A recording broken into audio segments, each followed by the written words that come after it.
1313 Baptist. Welcome to Health 101. Today I'm here with my colleagues Rena Aluska, Claudia Denchi, Kiana Frazier, Shawnee Jones, and Jasmine Moss. Our program discusses the relationship of racial and ethnic disparity to the U.S. healthcare. The Department of Health and Human Services, HHS, has identified 5 goals and action plans to achieve in order to reduce racial and ethnic disparity in the United States. These long-term strategic goals articulate a clear statement of what the agency seeks to achieve to advance its mission and address significant national challenges of racial and ethnic disparity in healthcare. HHS goals and strategies are: Goal 1, strengthening healthcare. Creating a healthcare system requires effort to 1. Expand the opportunity for racial and ethnic minority to obtain and understanding how to use insurance coverage. 2. Expand access to the health and services. And 3. Improve the quality care provided by racial and ethnic minorities. The Affordable Care Act offers an opportunity for millions of racial minorities to gain affordable and quality health insurance coverage. The insurance marketplace is providing coverage to those who do not qualify for Medicaid. Goal 2, strengthening the nation's health and human services infrastructure and workforce. Involve increasing the number of diversity of healthcare professionals and incorporating culture and linguistic knowledge among the healthcare workforce. The Office of Minority Health, OMH, released the Enhanced Class National Standard in 2013, marking the first update since the original standard was published in 2000. The Enhanced Class National Standard are intended to advance health equity, improve quality, and help eliminate health disparity by providing a blueprint for individual and healthcare organizations to implement culturally, linguistically appropriate service. Goal 3, advance the health, safety, and well-being of the American people. Community and environmental factors beyond those embedded in the healthcare system also drive health disparity. Influenza season, or MH, established the Walgreens HHS co-sponsorship agreement, which provided uninsured individuals with free seasonal vaccine. Goal 4, advance scientific knowledge and innovation. Goal 4 promotes the collection of race and ethnicity data and strengthening of information system to improve the quality of healthcare and biomedical research through the following action, among others. Native Hawaiian Pacific Islander National Health Interview Survey, which was launched by the CDC, National Center for Health Statistics, NCHS, and OMH, aims to enhance the availability and quality of data on health outcomes and health care utilization of Native Hawaiian and Pacific Islanders.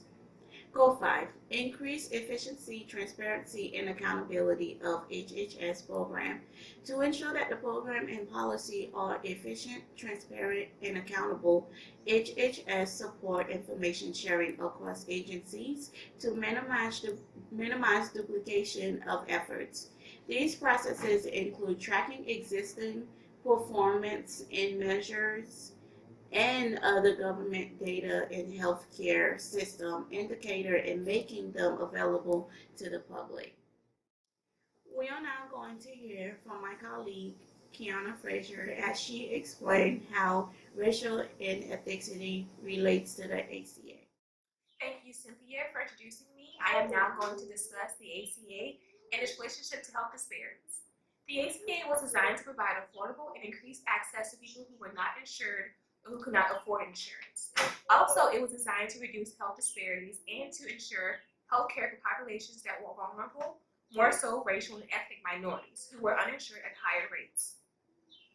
Lack of insurance has been a significant factor in health disparities. The ACA health coverage expansions will significantly increase coverage options for low-income and moderate-income populations, and particularly vulnerable populations. Provisions for the ACA include strengthening the safety net delivery system, improve access to providers, promote greater workforce diversity, cultural competence, data collection and research efforts, and also implementing an array of prevention and public initiatives. According to the Atlantic Politics and Policy Daily, 2 out of 3 patients seen at the community health centers are racially ethnic minorities. And since the ACA became law, there are now investments in community health centers that are providing quality care to underserved communities. There has also been an increase in the number of community health centers across the country, as well as an expansion of services offered. In addition, the Obama administration has increased federal priorities to address disparities by elevating the National Center for Minority Health and Healthcare Disparities within the National Institute of Health. Also, the Department of HHS created the Office of Minority Health to coordinate disparity reduction efforts. Thank you. Now we're going to hear from Kaya Denke, Jasmine Moss, and Sharnae Jones. Thank you, Cynthia. Again, my name is Claudia Danchi, and today I'll be talking to you all about Zubek versus Burwell case. The Zubek versus Burwell case ties into 3 concepts: employer-sponsored health insurance, religious freedom, and women's right to contraception.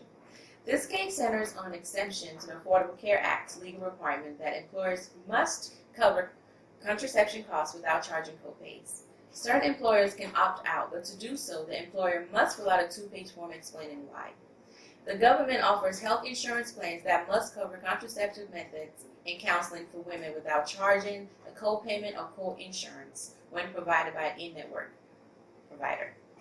This helps people of low socioeconomic backgrounds to be able to afford contraceptives. If the government failed to provide contraceptive costs, a lot of children will be dragged down in the economy. Women will have to pay out of pocket, and the debt it will have on women's life will be very crucial. In addition, income disparity plays a major factor in this case because minority and low socioeconomic status women are more prone to experience unintended pregnancies. Also, this impact will be much more serious for rural areas or inner cities where poverty is high. If lost, Zubek versus Burwell income disparities will continue to affect the lives of women who work for religious organizations. If religious belief is allowed in the decision to offer contraceptives, who knows what the next religious belief will be? For example, it could be denying healthcare service to gay people. Thanks again, Cynthia. I am Jasmine Moss. Access to healthcare is regulated by the concept of the Iron Triangle. The Iron Triangle is access, cost, and quality in relation to health services. When you look at the requirements individually, you will see that one affects the other. For example, to make healthcare affordable, it will increase access to it, but most likely decrease the quality of care. You may increase the quality of the healthcare, but that will increase cost and limit access to it. You can also increase access to the healthcare, but that will cost money or result in a lower quality of care. Unfortunately, in America, you get what you pay for. Nearly half of the citizens are falling below middle class. Low and moderate families are disproportionately affected by chronic conditions and are unlikely to receive ongoing care for multiple health conditions existing at the same time. Social determinants of health, such as education, income, and social capital, directly affect the minority community, making it difficult to receive health care. The cost of premiums, co-pays, medications, specialty visits, and most health services result in less preventative or continued care. Low and moderate families lose the privilege of choosing amongst the best physicians that are competent in their skills due to cost. They understand the importance of health care but are forced to purchase the cheaper health plans, which may not have the best medical professionals. Even though healthcare is an expensive undertaking, most Americans are joining the Affordable Care Act to receive preventative care and wellness measures, so they will live a happy, healthy life. Thanks to the Affordable Care Act, healthcare is available to all individuals. Thank you, Cynthia. I am Sharnae Jones. As reported in Healthy People 2020, they have defined health equity as the attainment of the highest level of health for all people. Cultural humility is the ability to maintain an interpersonal stance that is other-oriented or open to the other in relation to aspects of cultural identity that are most important to the person.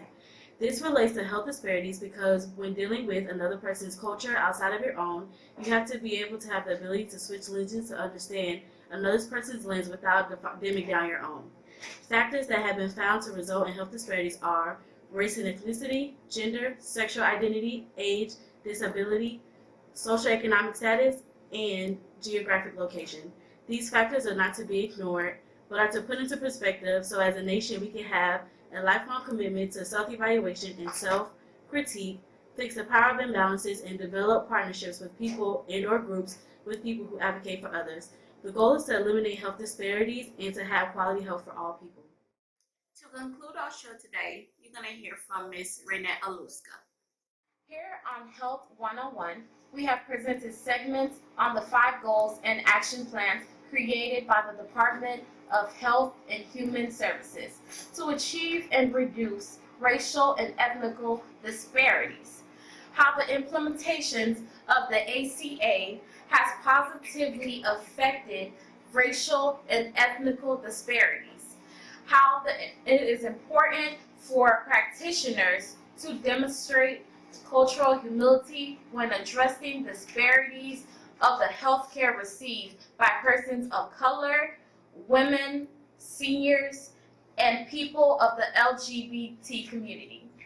How the Iron Triangle exemplifies the issues that are the root of cause of health disparities. Finally, we discussed the Zubik and Burwell case, which was centered around 3 main concepts: employer-sponsored health insurance, women's rights to contraceptives as protective care under the ACA, and religious freedom. Our presenters have shown the racial and ethnical health disparities are positively affected by many healthcare issues.